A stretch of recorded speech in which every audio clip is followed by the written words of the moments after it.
Assalamualaikum warahmatullahi wabarakatuh. Perkenalkan, nama saya Rania Hanasabita dari DM Baterai Data Terapan dengan NRP03. Di sini saya akan menjelaskan tentang penerapan regresi logistik pada klasifikasi data pencemaran udara di DKI Jakarta tahun 2020-2021. Kemudian metodologi yang akan digunakan yaitu regresi logistik merupakan salah satu metode klasifikasi yang sering digunakan. Regresi logistik merupakan suatu teknik analisis data dalam statistika yang bertujuan untuk mengetahui hubungan antara beberapa variabel di mana variabel responnya adalah bersifat kategorik, baik nominal maupun ordinal, dengan variabel penjelasnya dapat bersifat kategorik atau kontinu. Regresi logistik banyak digunakan dalam mengklasifikasikan dua kelas dalam suatu variabel atau biasanya disebut dengan klasifikasi biner. Regresi logistik menggunakan fungsi GLM untuk membangun pemodelannya. Kemudian Tujuan dari regresi logistik kali ini adalah untuk memprediksi apakah penduduk DKI Jakarta yang terkena dampak pencemaran udara pada tahun 2020 sampai 2021 lebih banyak yang sehat atau tidak sehat. Kemudian data yang akan digunakan yaitu data pencemaran udara di Provinsi DKI Jakarta tahun 2020 sampai 2021 yang bisa didapatkan dari Open Data Jakarta pada link data.jakarta.go.id. Kemudian pada data pencemaran udara di DKI Jakarta tahun 2020-2021 terdapat 11 variabel. Yang pertama tanggal, merupakan tanggal pengukuran kualitas udara. Yang kedua lokasi SPKU, merupakan lokasi pengukuran. Yang ketiga PM10, merupakan partikulat salah satu parameter yang diukur. Yang keempat PM25, merupakan partikulat salah satu parameter yang diukur. Kemudian yang kelima yaitu SO2, merupakan sulfida dalam bentuk SO2 yang merupakan salah satu parameter yang diukur. Kemudian yang keenam CO, merupakan karbon monoksida, salah satu parameter yang diukur. Yang ketujuh O3, merupakan ozon, salah satu parameter yang diukur. Yang kedelapan yaitu NO2, merupakan nitrogen dioksida, salah satu parameter yang diukur. Yang kesembilan, max, merupakan nilai ukur paling tinggi dari seluruh parameter yang diukur dalam waktu yang sama. Yang ke-10 yaitu critical, merupakan parameter yang hasil pengukurannya paling tinggi. Yang ke-11 yaitu kategori, merupakan kategori hasil perhitungan indeks standar pencemaran udara. Kemudian terdapat variabel dependen atau variabel Y, yaitu kategori hasil perhitungan indeks standar pencemaran udara. Dengan kategori 0 menyatakan tidak sehat dan kategori 1 menyatakan sehat. Kemudian terdapat variabel independen atau variabel X, yaitu parameter hasil pengukuran paling tinggi atau kritikal.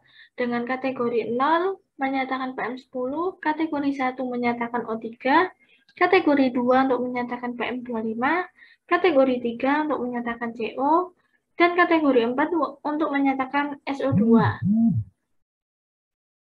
Kemudian kita pindah ke RStudio. Yang pertama yaitu kita membaca file CSV dengan menggunakan kitab. Ini nama data frame-nya. Kemudian read CSV, dan ini nama filenya. Pencemaran udara Provinsi DKI Jakarta tahun 2020-2021. Kemudian kita head. Tujuan dari head ini tersendiri adalah untuk membaca dan mencetak data paling atas. Kemudian kita mencari dimensi datanya dengan menggunakan sintak dir, kemudian nama data frame, yaitu tahun 2020-2021. Dari pengujian dimensi data tersebut didapatkan hasil bahwa dari data pencemaran udara Provinsi DKI Jakarta tahun 2020-2021 Terdapat 578 observasi dengan 11 variabel. Kemudian untuk mengetahui struktur data tersebut menggunakan sintak STR tahun 2020-2021. Maka output yang didapatkan yaitu pada data tersebut variabel tanggal dan lokasi SPKU bertipe karakter, sedangkan variabel PM10, PM25, SO2, CO, O3, NO2, max, critical, dan kategori bertipe integer. Dari 11 variabel, terdapat salah satu variabel yang seharusnya bertipe kategori, yaitu variabel kategori. Untuk merubah ke dalam bentuk kategori, ke dalam tipe kategori menggunakan sintak s.factor, kemudian data frame yang didolarkan dengan variabel yang akan diubah menjadi kategori. Karena di sini yang akan dirubah menjadi kategori adalah variabel kategori, maka sintaknya yaitu tahun 2020 dolar kategori s.factor tahun 2020 didolarkan dengan kategori. Kemudian di STR kembali, maka output yang akan didapatkan yaitu seperti ini, dan pada variabel kategori sudah berubah menjadi tipe faktor atau tipe kategori dengan dua level, yaitu 0 untuk menyatakan tidak sehat dan 1 untuk menyatakan sehat. Kemudian pada pemodelan regresi logistik. Pada pemodelan regresi logistik menggunakan GLM atau Generalized Linear Model. Di sini menggunakan dua model. Model yang pertama yaitu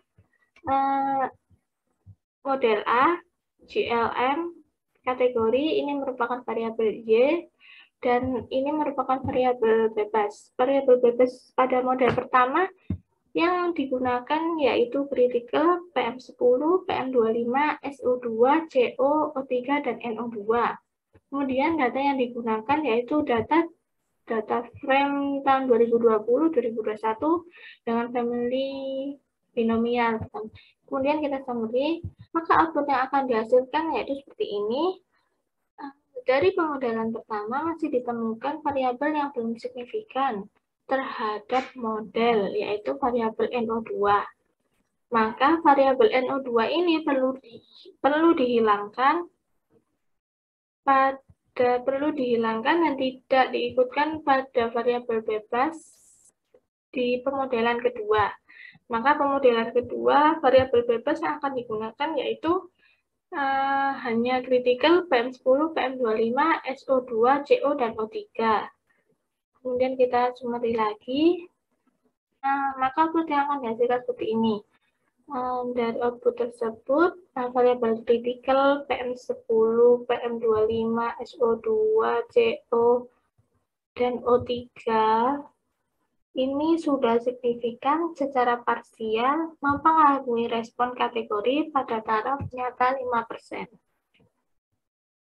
Kemudian ini untuk mencari p-value dengan menggunakan sintak logit ini, kemudian didapatkan p-value sebesar 0,5962.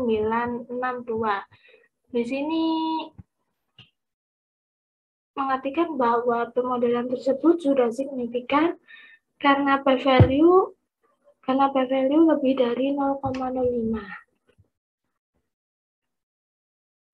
Kemudian untuk memprediksi kelas dengan menggunakan sintak seperti ini, maka output yang akan dihasilkan dari 578 observasi, terdapat 173 dinyatakan tidak sehat dan 405 dinyatakan sehat. Kemudian, prediksi variabel respon pada data testing. Prediksi respon menggunakan sintak seperti ini. Dan Prediksi respon pada data testing dilakukan menggunakan threshold sebesar 0,5, di mana jika nilai probabilitas prediksi lebih dari 0,5, maka akan diprediksi sehat, dan apabila probabilitas kurang dari 0,5, maka akan diprediksi tidak sehat. Kemudian kita mencari nilai akurasinya dengan menggunakan sintaks confuse matrix S.factor prediksi tahun 2020-2021 yang didolarkan dengan kategori.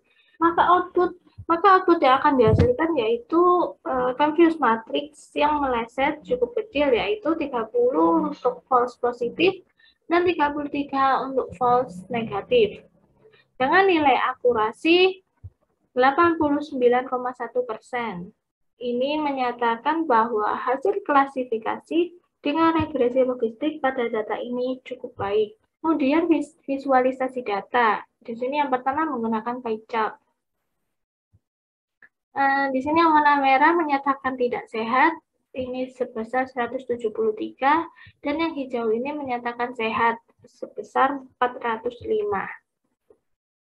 Kemudian yang kedua yaitu bar plot. Bar plot di sini menunjukkan sebaran pencemaran udara berdasarkan lokasi SPKU, di mana ada 5 kelompok yaitu DKI 1, DKI 2, DKI 3, DKI 4, dan DKI 5. Dari kelima kelompok ini, jumlah data yang dihasilkan, jumlah data yang tidak sehat lebih kecil dibandingkan data yang sehat.